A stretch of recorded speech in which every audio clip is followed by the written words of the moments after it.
Diduga ada rambut dua kejepit. Bapak gimana tanggapannya Pak? Ada aliran uang ke partai Pak. Aku udah jawab. Pak, belum Pak, ini belum Pak, belum Pak. Buka. Begini.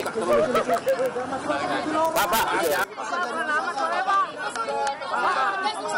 Edaran dari Basura Pak lo nggak Pak? Biar Pak hukum atau bagaimana gitu Pak?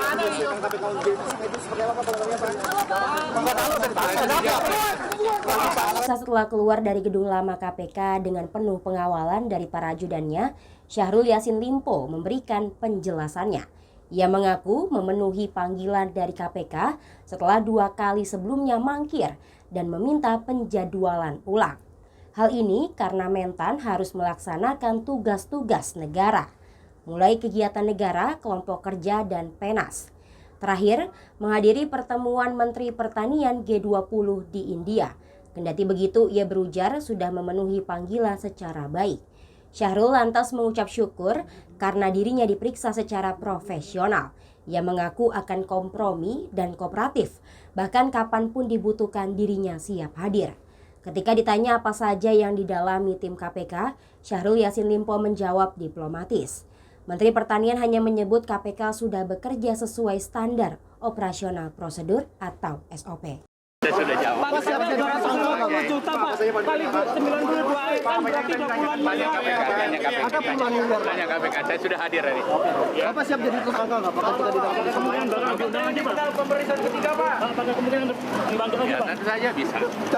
siap Pak, Bapak Jadi, terima meyakini kasih ya. murni kasus hukum atau gimana Pak? Atau politis Pak? Bapak ada 2. Pak, sebentar Pak. Oke, Di. Terima kasih ya.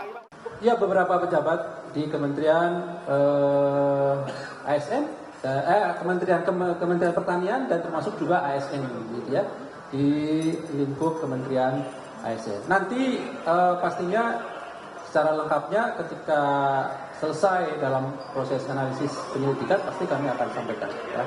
Keduanya udah pernah dipanggil KPK untuk diminta keterangan nggak Pak? Pak Kasdi dan Pak Hatta? Informasi yang kami peroleh sudah termasuk. Sudah Termasuk. Sudah pernah dipanggil. Sudah termasuk. Ya. Apakah mungkin ada kemungkinan gitu ini gratifikasi di Kementerian Pertanian Pak? Soalnya ICW juga menyebutkan ada kemungkinan gratifikasi dari pejabat eselon di Kementerian Pertanian Pak. Ya, korupsi itu kan ada 30 tipologi. Jadi yang perlu sebagai pemahaman, korupsi itu ada 30 tipologi. Tidak hanya pasal 2, pasal 3 yang selama ini kita tahu ya, misalnya berhubungan dengan kerugian keuangan negara. Tetapi 28 tipologinya sangat mungkin, baik itu gratifikasi, jabatan, konflik of interest dalam pengadaan, sampai menghalangi proses penyidikan, penuntutan, dan persidangan, itu bagian dari tindak pidana korupsi. Nah, nanti dalam proses analisisnya pasti marahnya ke sana. Apakah ditemukan peristiwa pidana korupsi dengan 30 tipologi atau tidak? Kalau kemudian ada, pasti kami kemudian cari jawaban secara hukum. Siapa yang dapat ditetapkan sebagai tersangka dalam kasus yang sedang kami lakukan proses penyelidikan. Demikian informasi kali ini, nantikan perkembangan informasi lainnya hanya di Warta Kota Live.